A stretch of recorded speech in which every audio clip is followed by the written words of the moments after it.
Assalamualaikum warahmatullahi wabarakatuh. Segala puji hanya milik Allah Subhanahu wa Ta'ala yang telah mempertemukan kita kembali dengan tahun baru Islam, 1 Muharram 1448 Hijriah. Syalawat dan salam semoga senantiasa tercurah kepada junjungan kita, Nabi Muhammad Shallallahu Alaihi Wasallam, keluarga, para sahabat, dan seluruh umatnya hingga akhir zaman. Alhamdulillah, pada hari yang penuh berkah ini, keluarga besar Majelis Taklim Jamiatul Muslimah, Masjid Al-Ikhwan menyelenggarakan kegiatan peringatan Tahun Baru 448 Hijriah yang dirangkaikan dengan pemberian santunan kepada anak-anak yatim serta kaum duafa. Momentum 1 Muharram bukan sekadar pergantian angka dalam penanggalan Islam. Hijrah mengajarkan kepada kita arti perubahan menuju kehidupan yang lebih baik, memperbaiki keimanan, memperkuat persaudaraan, dan meningkatkan kepedulian terhadap sesama. Selanjutnya, sambutan disampaikan oleh Ketua Majelis Taklim Jamiatul Muslimah, Ibu Ustazah Hajah Imas Yusuf. Dalam sambutannya, beliau mengucapkan rasa syukur dan terima kasih yang sebesar-besarnya kepada seluruh jamaah, para donatur, dan kaum muslimin yang telah menyisihkan sebagian rezekinya untuk membantu saudara-saudara kita yang membutuhkan. Beliau menjelaskan bahwa dana santunan yang terkumpul berasal dari infak dan sedekah jamaah, majelis taklim, para dermawan, serta masyarakat yang dengan penuh keikhlasan ikut berbagi kebahagiaan di bulan Muharram, yang juga dikenal sebagai salah satu bulan mulia dalam Islam. Beliau berharap kegiatan santunan ini tidak hanya menjadi agenda tahunan, tetapi juga menjadi budaya berbagi yang terus hidup di tengah masyarakat, sehingga keberadaan majelis taklim dapat memberikan manfaat yang nyata bagi umat. Dari segi bakat dan disipkan untuk tabungan akhirat, dan insya Allah Allah akan menggantinya lebih banyak, lebih berkah lagi. Insya Allah. Amin. Terima kasih dulu, terima kasih banyak acara.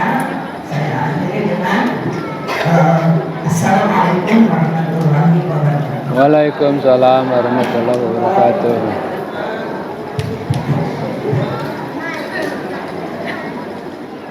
Acara kemudian dilanjutkan dengan sambutan dari Ketua Dewan Kemakmuran Masjid Al-Ikhwan. Dalam sambutannya, beliau menyampaikan apresiasi yang tinggi kepada seluruh pengurus MTJM yang selama ini aktif membina kaum ibu melalui berbagai kegiatan keagamaan dan sosial. Beliau juga mengajak seluruh jamaah untuk menjadikan Tahun Baru Hijriah sebagai momentum melakukan hijrah menuju pribadi yang lebih bertakwa, memperbanyak amal saleh, mempererat ukhuwah Islamiyah, dan meningkatkan kepedulian kepada fakir miskin, anak yatim, serta kaum duafa. Memasuki acara inti, para jamaah mendapatkan siraman rohani yang disampaikan oleh Ustaz Dr. Imam Rosidi, MPD. Dalam tausiahnya, beliau mengajak seluruh jamaah untuk memahami makna hijrah secara lebih luas. Hijrah bukan hanya berpindah tempat sebagaimana yang dilakukan Rasulullah SAW dari Makkah ke Madinah, tetapi hijrah hati, hijrah akhlak, hijrah ilmu, serta hijrah amal. Beliau menjelaskan bahwa orang yang berhijrah adalah orang yang setiap harinya menjadi lebih baik daripada hari kemarin. Beliau juga menekankan pentingnya berbagi kepada sesama sebagai salah satu bentuk rasa syukur atas nikmat Allah. Menyantuni anak yatim bukan sekadar memberikan bantuan materi, tetapi juga menghadirkan kasih sayang, perhatian, dan harapan bagi masa depan mereka. Semoga setiap rupiah yang kita keluarkan menjadi amal jariah yang terus mengalir pahalanya. Alhamdulillah, kita bersyukur kepada Allah Subhanahu wa Ta'ala atas segala nikmat dan karunia pada hari ini, Ahad 12 Juli 2026, bertepatan dengan akhir bulan Muharram 1448 Hijriah. Dalam rangka untuk memperingati Tahun Baru Islam 1448 Hijriah dan santunan anak yatim dan duafa di bulan yang dimuliakan Allah Subhanahu wa Ta'ala. Hari ini kita sudah masuk Tahun Baru Islam 1448 Hijriah. Namun tidak semua kita tahu tentang sejarah terbentuknya tahun baru Islam. Padahal Al-Quran nanti dalam surat At-Taubah ayat 36 wajib hukumnya kita tahu bulan-bulan yang ada di tahun Hijriah. Ibu-ibu, bapak-bapak dan hadirin rahimani rahimakumullah. Peristiwa hijrahnya Nabi begitu amat luar biasa dahsyatnya. Ketika Siti Khadijah radhiyallahu an meninggal, kemudian paman Nabi Abi Thalib meninggal, kaum Quraisy musyrik, kaum kafir di Mekah begitu luar biasa untuk mengganggu dakwah Nabi. Bahkan para pembesar Quraisy berkumpul di Darun Najwah untuk merumuskan suatu siasat bagaimana menghancurkan dakwah Nabi bila perlu dibunuh. Ini siasat ini dalam Al-Quran diabadikan dalam surat Al-Anfal ayat 30.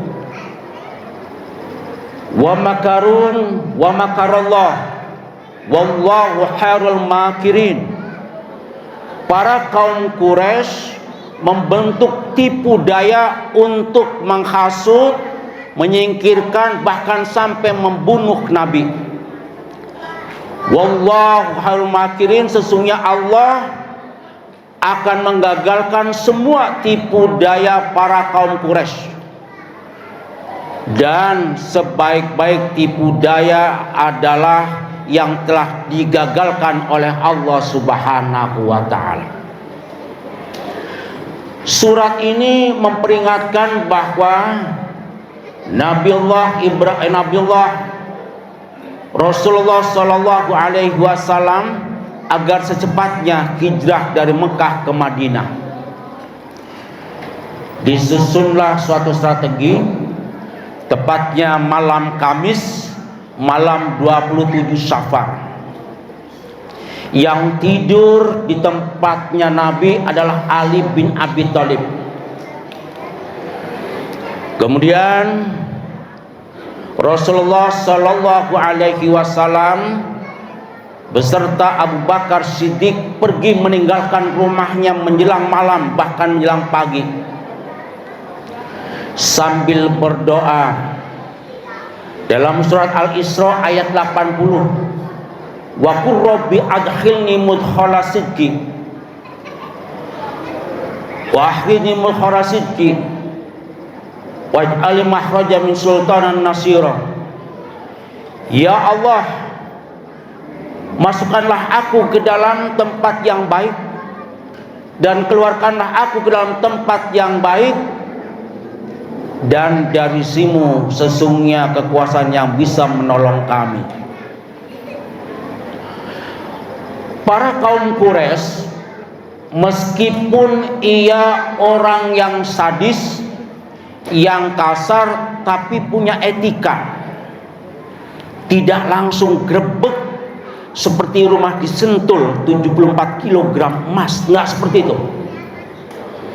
Dia punya etika, jangan sampai digerebek, biarkan Nabi Muhammad yang sedang tidur keluar dari rumahnya. Dengan izin Allah, Nabi Muhammad Shallallahu Alaihi Wasallam beserta Abu Bakar Siddiq meninggalkan tempatnya.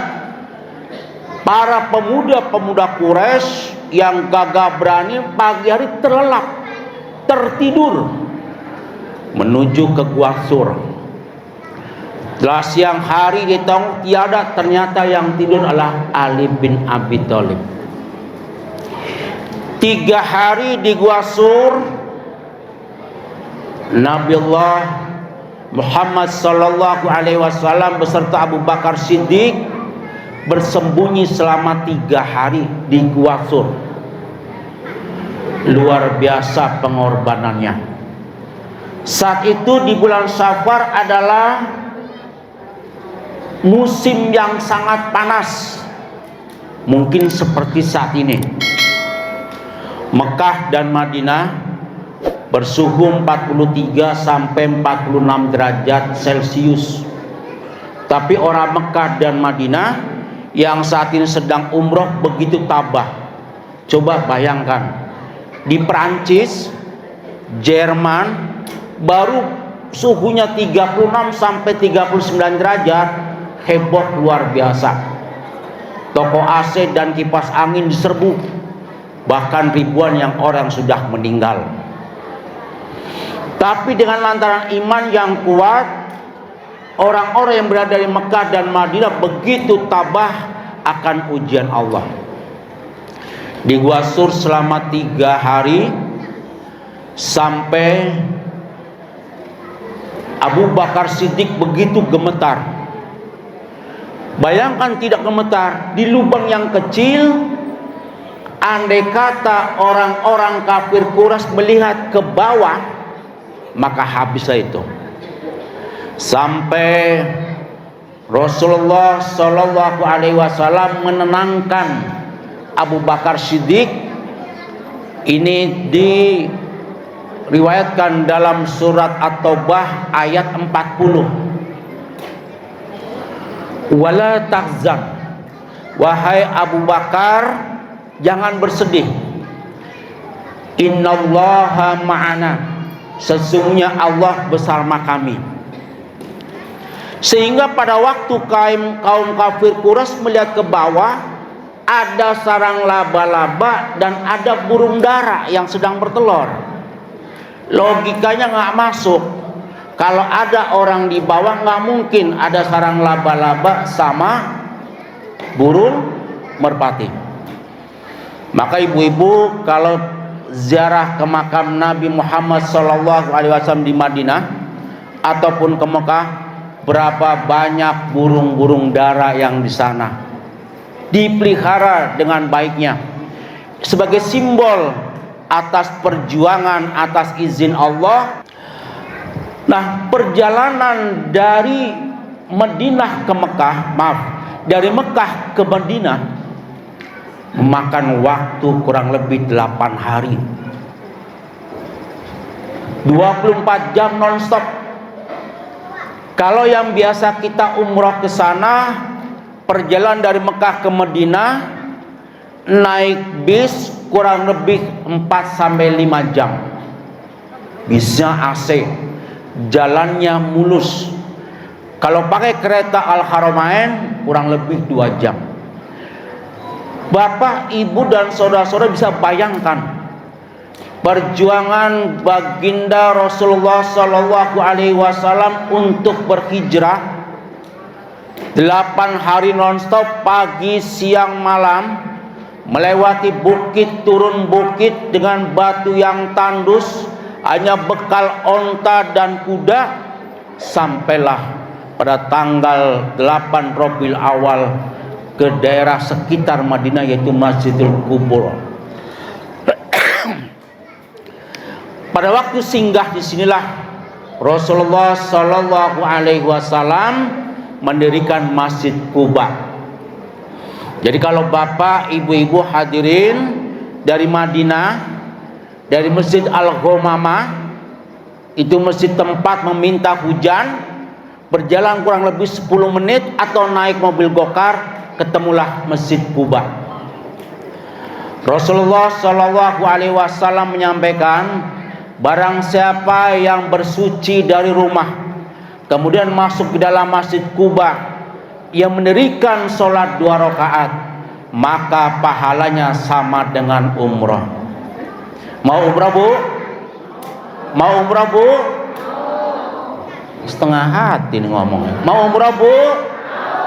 Mulai sekarang niatan, ya Allah, ya Rahman, ya Rahim, saya berniat umrah, celengi tabungan. Kemudian setelah beberapa hari datanglah ke daerah Madinah atau waktu itu namanya Yasrib.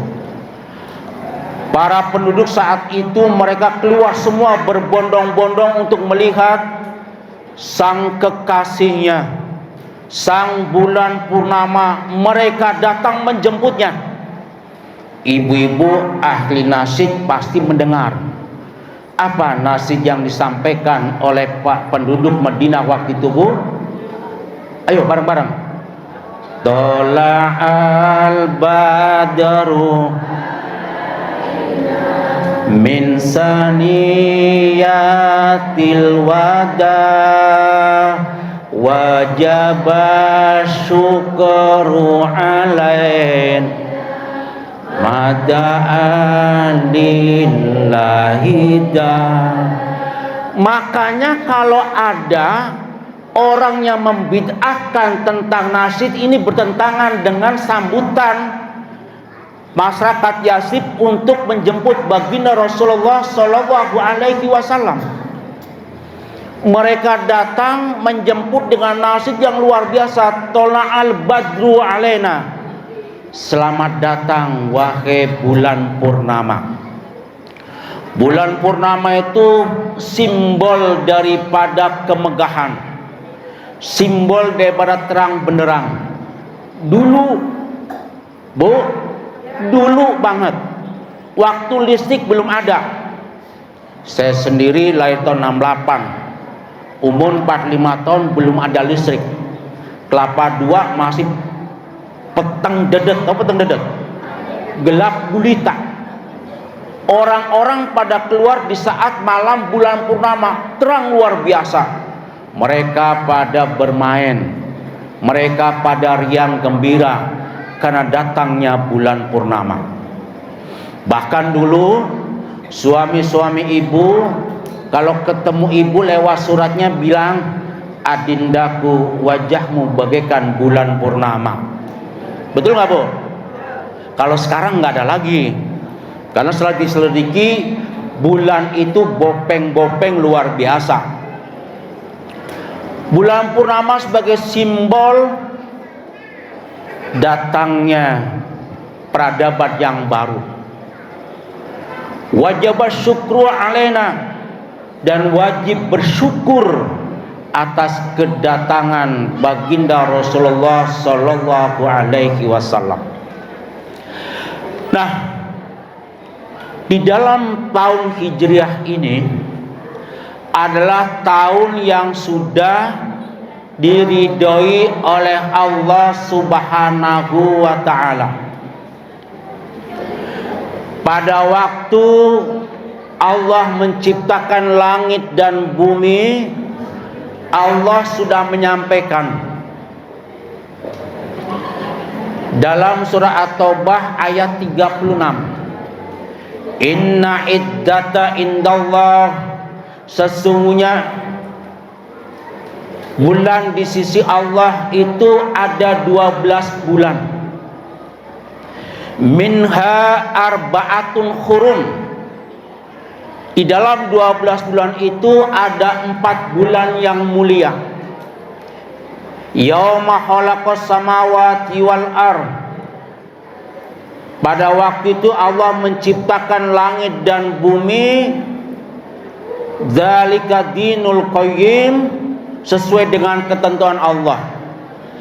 Dan pada 4 bulan itu janganlah engkau menzalimi dirinya sendiri.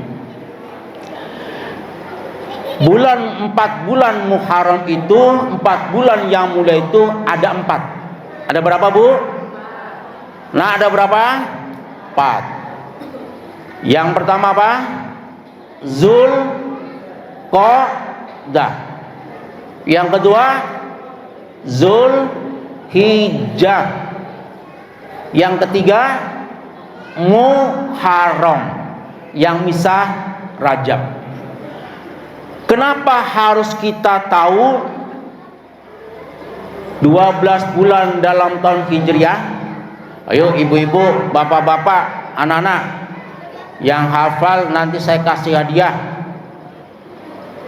Jadi meskipun hijrahnya di bulan Rabiul Awal, namun bulan pertamanya yaitu bulan Muharram atas usulan Utsman bin Affan. Kenapa di bulan Muharram? Karena di bulan Muharram itu orang-orang pulang dari haji. Orang yang melaksanakan haji telah disuci hatinya oleh Allah, telah diampuni dosa-dosanya oleh Allah, sehingga di bulan Muharram para penduduk Mekah Madinah yang telah melaksanakan haji telah diampuni dosa-dosanya oleh Allah Subhanahu wa taala. Ayo bareng-bareng kita sebagai orang Islam wajib tahu 12 bulan yang ada dalam tahun Hijriah. Yang pertama apa? Muharram. Yang kedua Safar. Yang ketiga Rabiul, jangan pura-pura ngantuk. Rabiul. Yang keempat Rabiul Akhir. Yang kelima Jumadil. Ingat Pak Jumadi, RT 1 Jumadil awal. Yang keenam Jumadil Akhir. Yang ketujuh Rajab. Yang kedelapan Sya'ban. Sya'ban.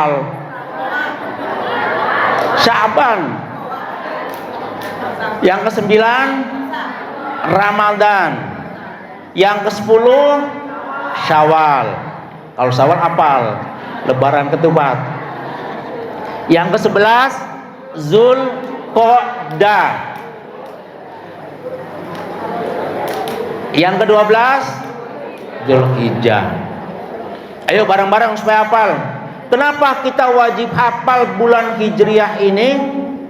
Pertama, penentu ibadah kita adalah kalender Komariah. Nggak ada patokan kita sholat maghrib pokoknya jam 6 aja. Saya punya teman, Bu, ini orang hebat, pejabat di pertanian. Waktu itu saya ngajar ke rumahnya, bulan puasa lagi tuh. Dia patokannya jam 6 mulu. Pokoknya maghrib jam 6 Pak Ustadz. Bukan, Bu, jam 5:49. Pas jam 5:50 kita buka pakai teh manis sama korma. Dia nggak mau buka. Kenapa? Patokannya jam 6. Padahal ibadah-ibadah dalam Islam itu menggunakan perhitungan bulan Komariah. Begitu luar biasa manfaatnya bulan-bulan Komariah dalam tahun-tahun baru kita, dalam ibadah kita. Penentu satu Ramadan pakai apa? Bulan Komariah. Penentu satu Syawal, bulan Komariah. Penentu satu Dzulhijjah, bulan Komariah. Penentu untuk zakat mal, nisab dan waktunya 1 tahun adalah bulan Komariah. Beruntung kita berzakat mal pakai bulan Masehi, karena bulan Masehi waktunya lebih lama daripada bulan Komariah. Andai kata waktu lebih sedikit, maka belum waktunya, karena bedanya 11 sampai 13 hari. Nah, di bulan 4 bulan Muharram ini Allah memuliakan orang-orang yang beramal soleh. Ia akan lipat gandakan pahalanya. Sebaliknya, orang-orang yang melaksanakan kemaksiatan, dosa, dilipat gandakan pula dosa-dosanya. Alhamdulillah, bulan Muharram ini Majelis Taklim ibu-ibu berusaha, berupaya melaksanakan santunan anak yatim dan santunan duafa. Pak, Bu, yatim itu ukurannya umur berapa? Ayo Bu, berapa Bu? Saya ini yatim piatu, ada nggak daftarnya di situ Bu Rahma? Harusnya ada. Kata Nabi, batasan yatim itu sebelum balik. Sebelum apa? Balik. Sebelum balik, kita orang tua boleh mengusap rambut anak-anak yatim. Namun setelah balik, jangan mengusap yang lain bukan mahramnya. Anak sudah SMP, diusap oleh kakek-kakek, anak yatim disayang-sayang, nggak boleh, itu dosa besar, bukan mahramnya. Jadi sebelum balik kita usap. Nah sekarang gimana Pak? Saat ini banyak anak SMP, nggak apa-apa, kita santunan buat mereka yang membutuhkan. Orang yang menyantuni anak yatim, kata baginda Rasulullah Shallallahu Alaihi Wasallam, dijamin masuk surga. Mau masuk surga nggak Bu? Mau masuk surga nggak? Maulah. Maunya semangat. Nabi menyampaikan, anak saya wakafilul yatimi, dan orang-orang yang menyantuni anak yatim fil jannati, seperti di surga nanti seperti dua jari telunjuk dan tengah. Begitu dekatnya antara Nabi dengan orang-orang yang menyantuni anak yatim. Rumah yang paling mulia adalah rumah yang di dalamnya ada anak yatim. Ada anak apa Bu? Yatim. Bagaimana meyatimi anak-anak yatim? Bukan hanya pada waktu bulan Muharram. Sekarang dikasih 250.000, 11 bulan habis 250.000 seminggu. Somai 20.000, bakso tetelan 25.000 dan 45.000. Beli buku satu box 60.000. Diminta sama neneknya, kamu kan dapat santunan, sini nenek bagi, habislah sehari. Namun ini masih lebih bagus daripada yang tidak sama sekali. Makanya bapak-bapak kita malu sama ibu-ibu. Ibu-ibu meskipun tidak menghasilkan tapi pegang duit, betul nggak Pak? Uang kalau sudah dipegang oleh istri, namanya bank bini, susah diambil. Kita ambil apa bilangnya? Utang ya, utang.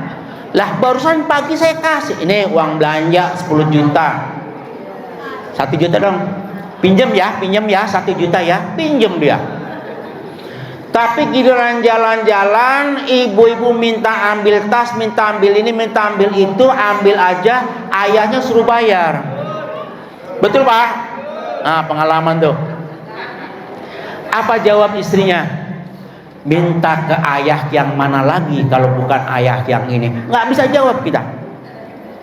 Saya punya anak bungsu, udah mahasiswa, setiap belanja bulan pasti ikut. Batalkan semua kegiatannya dia. Ambillah ini itu. Mana ya dompetnya? Pasti bayar. Oh banyak amat.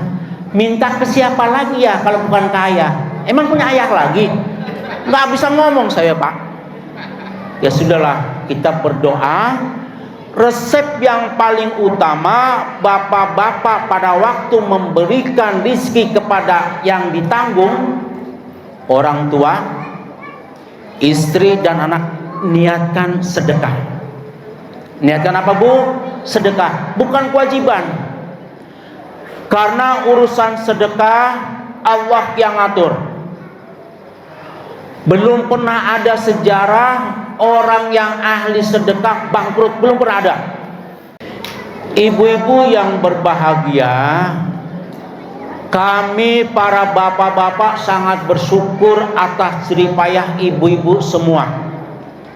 Meskipun pensiunan, sanggup mensisihkan rupiah demi rupiah lewat celengan subuh, sehingga tahun ini berjumlah 72 juta. Masya Allah. Mudah-mudahan Allah semua terima amal ibadahnya. Tidak pernah ada orang yang rugi yang selalu bersedekah. Ayo kita hitung. Surat Al-Baqarah ayat 261. Ayat berapa, Bu? 261. A'udzu billahi minasyaitonir rajim.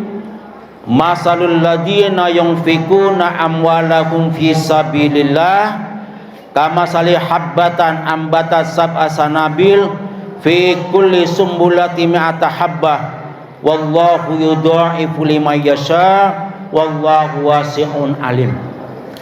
Allah menyampaikan gamblang banget, masalul ladzina yunfiku amwalahum fi sabilillah, perumpamaan orang yang menginfakkan hartanya di jalan Allah. Kama salih habbatin ambatat, seperti biji yang tumbuh sebanyak 7. Setiap biji itu tumbuh 100. Berarti berapa, Bu? 700. Wallahu yudha'ifu liman yasha, dan sesungguhnya Allah akan melipat gandakan minimal 700 kali. Jadi kalau setiap subuh kita memberikan infak sedekah sebesar 2.000 saja, maka Allah akan lipat gandakan sebanyak 2.000 kali 700, 1.400.000.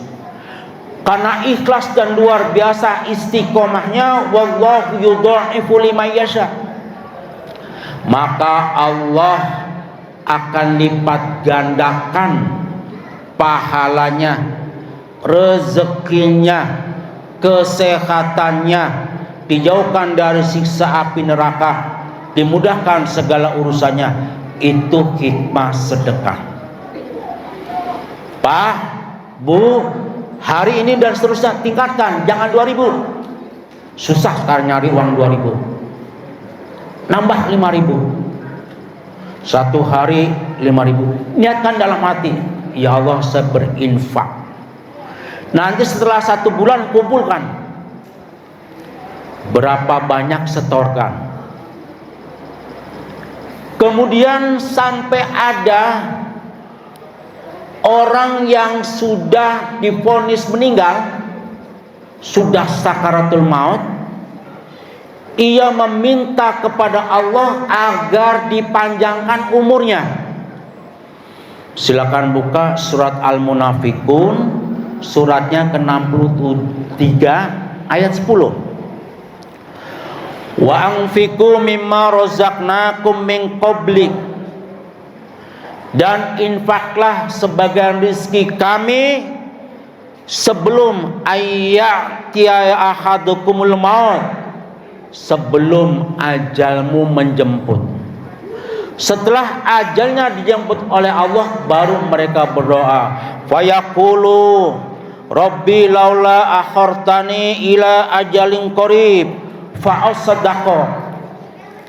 Ya Allah, tangguhkanlah umurku barang sejengkal, barang 1 jam, barang beberapa menit untuk bersedekah. Niscaya Engkau akan mendatangi, menjumpai kami orang-orang yang soleh. Ayat berikutnya, ayat ke-11, kata Allah, terlambat mas, udah sakaratul maut baru ngomong, kemarin kemana aja. Harta yang kita miliki ada 3, Bu. Yang pertama kita makan atau kita minum, seperti ini minum. Izin minum dulu ya, Bu ya.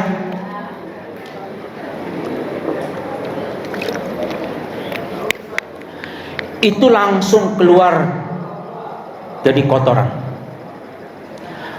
Kita udah meninggal, harta kita masih banyak. Siapa yang menikmati? Ahli waris kita.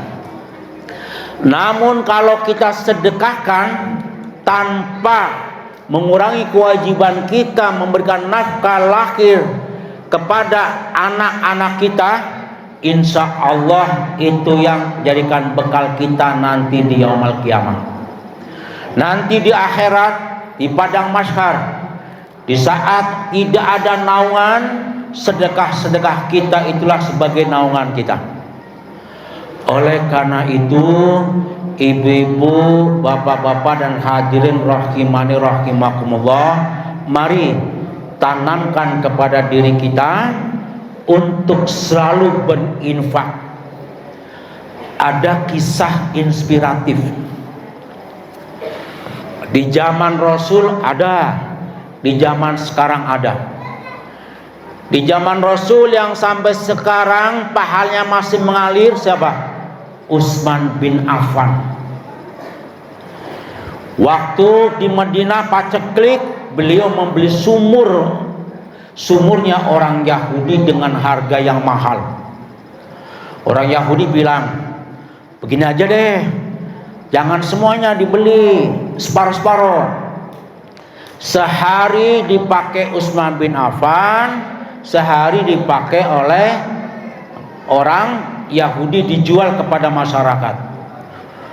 Utsman bin Affan ini orang yang pintar. Dikumpulkanlah seluruh sahabat Nabi, para penduduk Madinah, wahai saudara-saudaraku semua, mulai besok sumur rumah itu kalian ambil air sebanyak-banyaknya untuk bekal besok harinya. Diambillah misalkan hari Ahad ini untuk keperluan berapa hari? 2 hari, yaitu Ahad dan Senin. Hari Senin giliran Yahudi yang menjual air sumur itu, nggak ada yang beli. Kenapa? Karena sudah diambil oleh penduduk Madinah atas izin pemiliknya, yaitu Utsman bin Affan. Lama Yahudi kesel. Kalau begitu udahlah, jual aja semuanya. Akhirnya dijuallah kepada Utsman bin Affan. Dari semuanya aset Utsman bin Affan sampai sekarang di Madinah ada hotel Utsman bin Affan. Hotel itu dihibahkan kepada pemerintah untuk dikelola sebagai wakaf. Sampai hari ini 14 abad yang lalu, amal jariah Utsman bin Affan masih mengalir. Mari bapak-bapak, ibu-ibu, mengingat waktu yang sudah mepet, kita akhiri dengan doa saja ya Bu ya. Ibu-ibu, bapak-bapak, anak-anakku yang saya cintai, mari di tempat yang mulia ini, di bulan Muharram ini, kita berdoa kepada Allah Subhanahu wa taala dan khusyuk dan tawadhu. Bismillahirrahmanirrahim. Alhamdulillahirabbil alamin. Hamdan syakirin hamdan na'imin. Hamdan yuwafi ni'amahu wa yukafi mazidah. Ya Rabbana lakal hamdu wa lakal syukru kama yanbaghi li jalika karim wa adimis sultanik. Allahumma salli ala Muhammad wa ala ali Muhammad. Allahumma fil lana dunubana wa liwalidayna warhamhuma kama rabbayana shighara wa lil jamil muslimin wal muslimat wal mu'minina wal mu'minat al ahya'i minhum wal amwat innaka sami'un qaribun mujibud da'wat wa qadiyal hajat innaka ala kulli syai'in qadir. Rabbana atina fid dunya hasanah wa fil akhirati hasanah wa qina adzabannar walhamdulillahi rabbil alamin.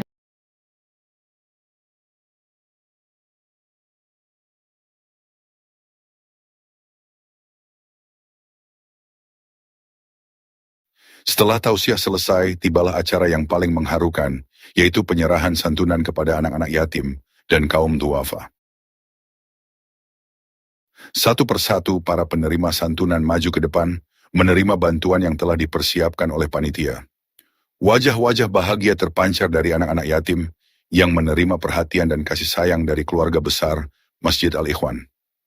Suasana penuh haru terasa ketika para jamaah turut mendoakan agar mereka menjadi anak-anak yang saleh dan salehah, berhasil dalam pendidikan, serta kelak menjadi generasi penerus yang bermanfaat bagi agama, bangsa dan negara. Semoga Allah Subhanahu wa taala membalas seluruh kebaikan para donatur dengan pahala yang berlipat ganda, melapangkan rezekinya, memberikan kesehatan, keberkahan umur, serta menjadikan apa yang disedekahkan sebagai pemberat timbangan amal di hari kiamat. Amin ya rabbal alamin.